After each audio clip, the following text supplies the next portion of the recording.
We're back for the second round. This hand is sort of mediocre, but I think it's still a keep.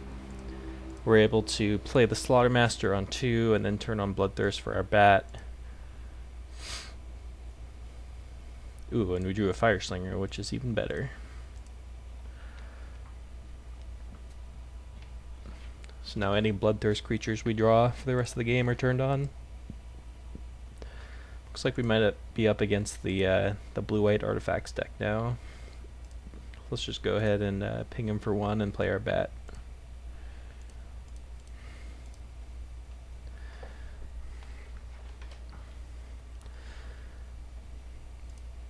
So usually that deck has the potential to be way more explosive, but we'll do our best to keep on the aggression even though we're on the draw. Court Homunculus, yes. Ooh, and we drew a perfect card. So we do have to be worried about a counterspell here. But I think we still go for the Blood Ogre.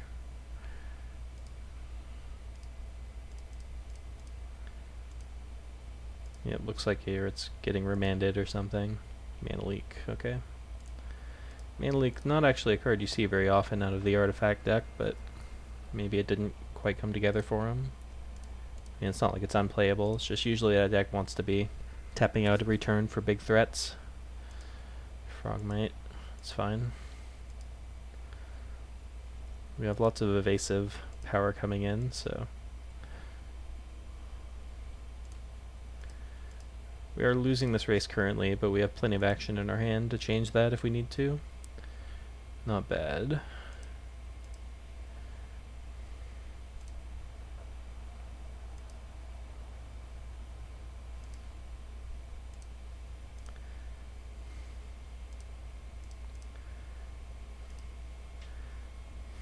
If he attacks with everyone, I probably take it. Go to 8. Then he goes to 13. 11, 9. Trying to think if we'll have lethal next turn, but it doesn't look like it. I think I take this hit.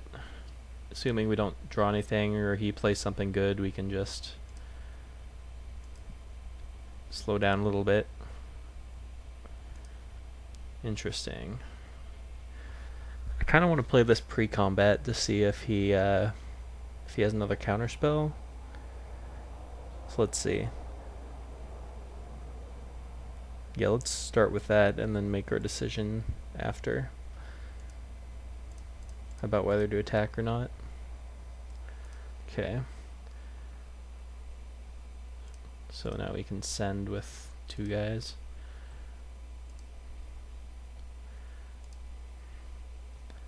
So now I think we should be able to win this race. Although obviously I am blocking if he attacks with everyone. Kill land drop. See what his big 4-drop is. Hopefully not a cryptic command, that would be kind of gross.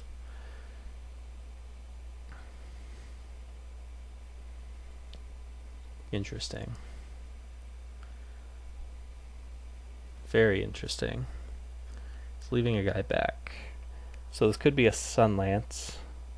So he's going to... So if I block here, he Sunlances, it kills it. I ping him end of turn to 7. Ping him twice to 5. 4, 3, 2, 1. So we wouldn't quite have it if we didn't draw land. I think I still block here. Just because we are kind of low. And I'm worried about some big swingy card coming. Like a Sunlance is fine, I'll take the 2 for 1. Lodestone Golem.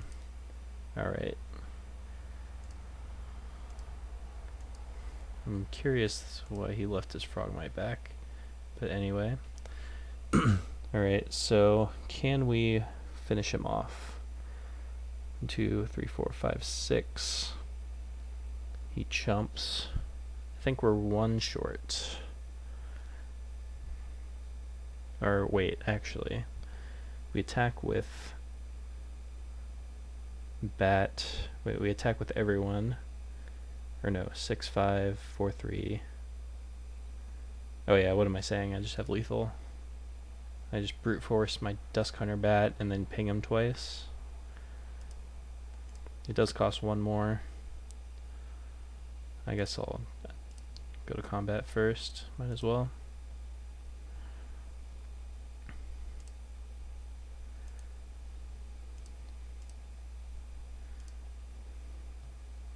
So he goes to 2, ping you, and ping you.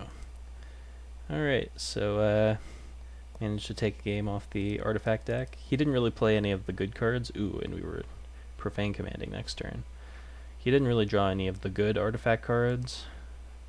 Like, we didn't see any cranial platings or anything like that, but we'll see if we can sideboard anything here. Didn't see anything good for Wrapped in Flames to be good. You could bring in Mutagenic Growth to kind of steal away a race.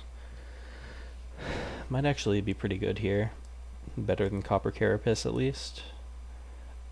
Which is probably going to be too slow against him. And obviously not being able to block is a pretty big hindrance if we're going to be the defensive player in this matchup. Plagued Rusalka, again, I didn't see enough X1s for it to be really good and worth sacking my own creatures for.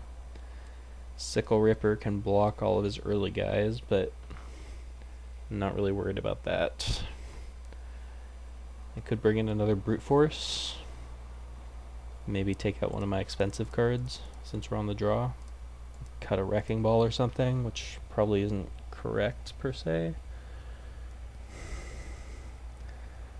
I think I'm fine with what I have here. Yeah, I'm just gonna run it back. Although I could, I can see cutting a Firebird for Brute Force. Just kind of stay low to the ground. I'm not worried about my ability to close out games. And his deck with like Mana Leaks and Vapor Snags and Arrests and stuff, the Firebird's not going to be at its best. Whereas in like a green matchup or whatever, it's going to be quite a bit better.